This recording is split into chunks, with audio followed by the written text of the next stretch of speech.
Hey, this is Tom Webster for Sounds Profitable on Wednesday, March 5th, 2025. The 3 most important statistics about news podcast listeners.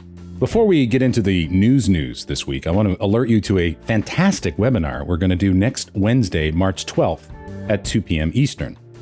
I'll be joined by Liz Hames from Jar Audio and special guest Andrea Marquez from Amazon as we present the power of branded podcasts, featuring new research from Sounds Profitable and a great case study from Amazon. You can register for this free event at the link in the show notes and be the first to receive the report.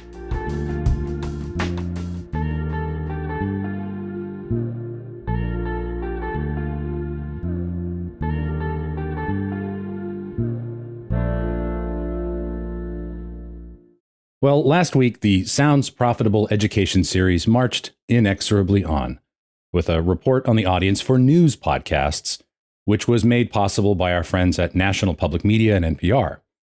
You can download the full report and watch the webinar at the link in the show notes, but this week, I wanted to highlight what I thought were the 3 coolest findings of this project. First, the increasing age disparity. News is the second most popular genre of podcasting. Only comedy attracts more consumers, with 31% of podcast consumers checking out a news podcast in the last 30 days, very likely more than one. At first blush, the fact that the age profile for the audience for news consumers is nearly identical to the makeup of the US population seems like a fairly anodyne finding. But the reality is that news as we know it has changed, and likely forever.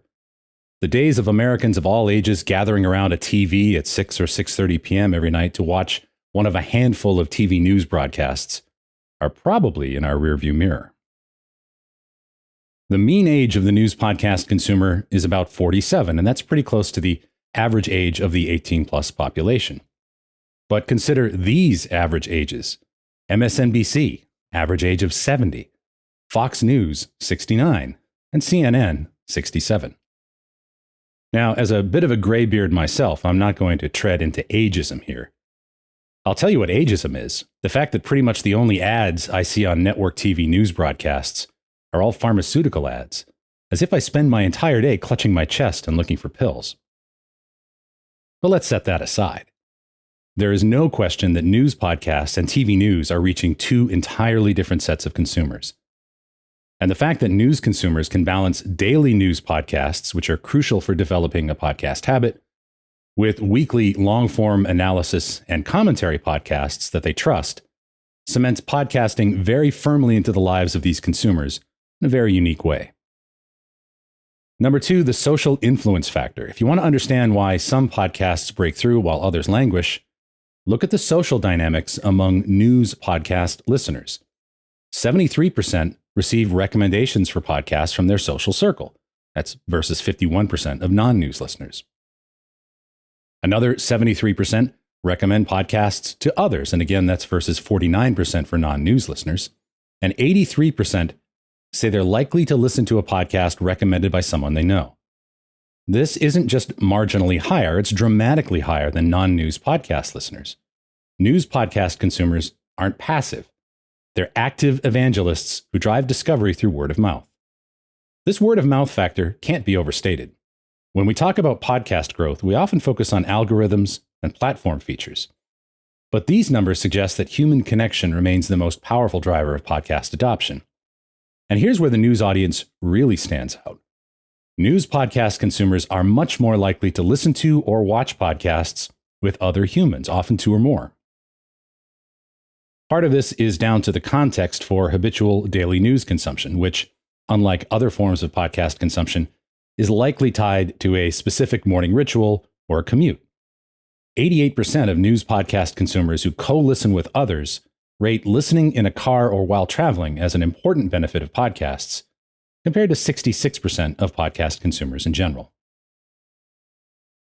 And number 3, the advertising reality check. Here's the sobering part of the data. 21% of news podcast listeners report stopping a podcast due to too many ads, and another 14% cite repetitive content as a reason for abandoning shows. And this challenges the conventional wisdom that the host relationship overcomes all advertising friction, even with the higher engagement of news podcast listeners, there are limits to what they'll tolerate. But there's a fascinating flip side. 61% say they're likely to listen to a brand-sponsored podcast, and 46% say a company's involvement makes them more likely to try a new podcast, and that's compared with 34% for non-news listeners. This suggests that when brands become true content partners rather than just advertisers, listeners are remarkably receptive. Finally, if you grew up like I did, the nightly news was a tentpole event. The family gathered around the TV, or at least had it on during dinner to hear it in the background, and spark family conversation. Those tentpoles have fragmented and moved to social media, websites, and of course podcasts. But unlike social and websites, podcasts don't have to be a solitary activity. There's no reason why the daily news cannot once again become a family or group touchstone to start or end the day, sparking conversation and, one hopes, friendly debate. Podcast consumers trust the hosts of their favorite news podcasts more than they trust almost any other source of news. This is a powerful draw for the medium and a powerful selling point for advertisers. For more on the audience for news podcasts, check out The News Podcast Consumer from Sounds Profitable, National Public Media, and NPR. Again, there'll be a link in the show notes.